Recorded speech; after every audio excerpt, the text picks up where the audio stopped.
नमस्ते सबैजनालाई तपाईहरुलाई फेरि पनि स्वागत छ मेरो च्यानलमा। तपाईहरुले थाहा पाइसक्नुभयो होला आज मैले के गर्दै छु भनेर। सो मसँग आज मोमो बनाउँ है त। त्यसको लागि चाहिँ मैले अघि नै प्याज काटेर रेडी पनि पारिरहेको छु अनि साथै साथ अदुवा लसुन पनि काटेर मैले राखिसकेको छु। अनि यो किमा चाहिँ मेरो आमाले लिएर आइदिनु भएको पसलबाट अनि किमा चाहिँ 2 केजीको छ। यो चाहिँ कुखुराको किमा हो। अनि मसँग अजिना मटन पनि रहेको छ बक्समा। अनि मोमो मसला चाहिँ मैले सेन्चुरी युज गर्न गइरहेको छु। ल आउनुहोस् है त मसँग बनाउन। अब म सबै मिक्स गर्छु। अब यही प्याजमा म अदुवा लसुन पनि मिक्स गर्न गइरहेको छु अनि साथै साथ म किमा पनि यहीँनिर हालिदिन्छु। अनि मसँग अनि यो अजिना मटन पनि रहेको छ। स्वाद अनुसार अजिना मटन पनि हाल्न गइरहेको छु मैले चाहिँ यति नै हाल्छु मेरो अन्दाजमा। अनि साथै साथ अब मसँग स्वाद अनुसार नुन पनि हाल्न गइरहेको छु। यो 2 केजी हुन गएको भएर मैले चाहिँ लगभग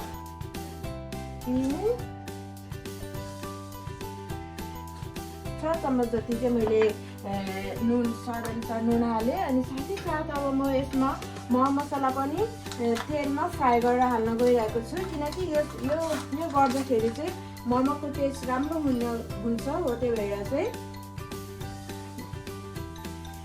यसरी गरेर अनि मैले यसैमा ज्वाइँ पनि यसरी ज्वाइँ पारिदिन्छु। अनि म यसलाई मेरो हातले मिक्स पनि गर्न गइरहेको छु। यसरी राम्रोसँग मिक्सी गर्नुपर्छ यसलाई चाहिँ।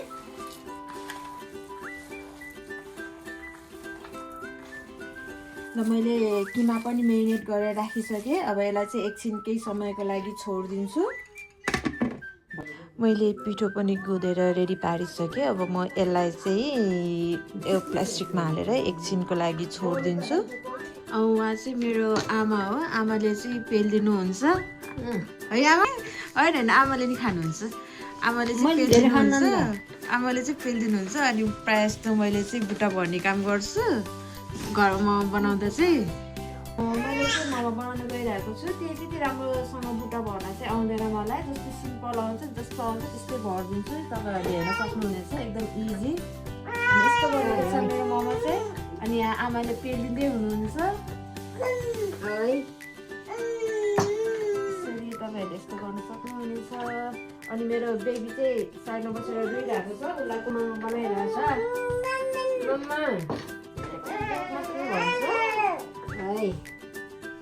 मैले चाहिँ यति बनाइसकेँ अघि नै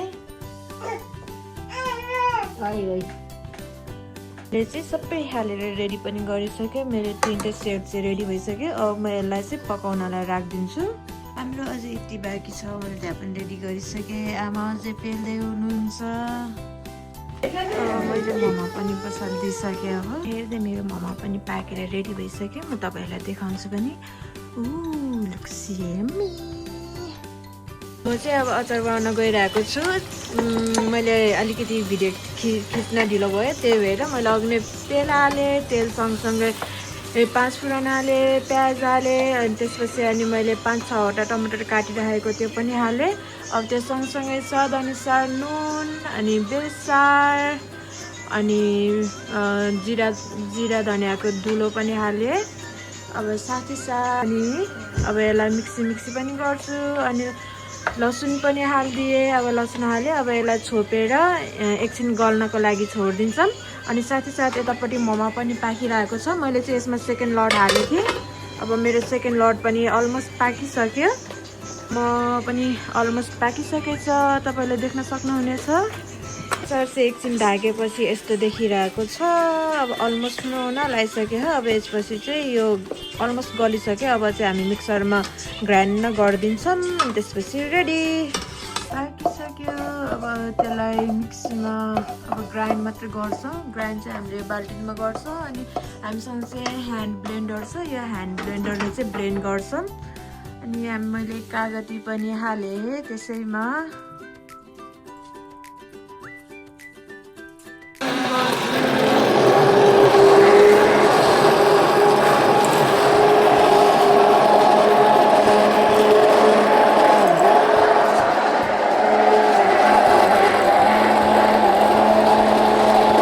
टपिङ धनियाँ पनि हालिदिएँ।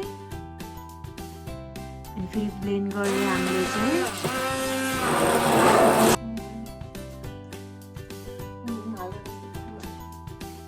स्वाद अनुसार नुन अलिकति नलागेर हामीले नुन पनि थपे अनि फेरि ब्लेन्ड गर्छौँ हाम्रो अचार रेडी पनि भयो। अब यसलाई हामी बलमा सार्छौँ सिसाको बलमा। चाहिँ बाबा र आमाले यसरी पनि सर्भ गरिदिए, यसरी हाले। अब हामी खान्छौँ। लिएर मेरो बाबुलाई दिइसके, मेरो बाबुले चाहिँ खाइरहेको छ। कस्तो भयो मिनियन सानो? Very tasty. Very tasty. तिमी अस्ति नि एउटा खान्छु खान्छु खान्छु भनिरहेको थियो नि त, हो त्यो भएर बनाइदिएको नि त अनि मैले।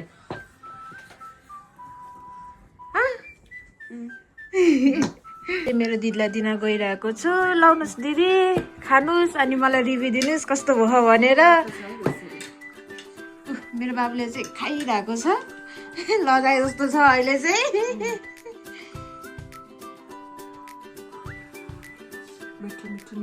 धन्यवाद धन्यवाद।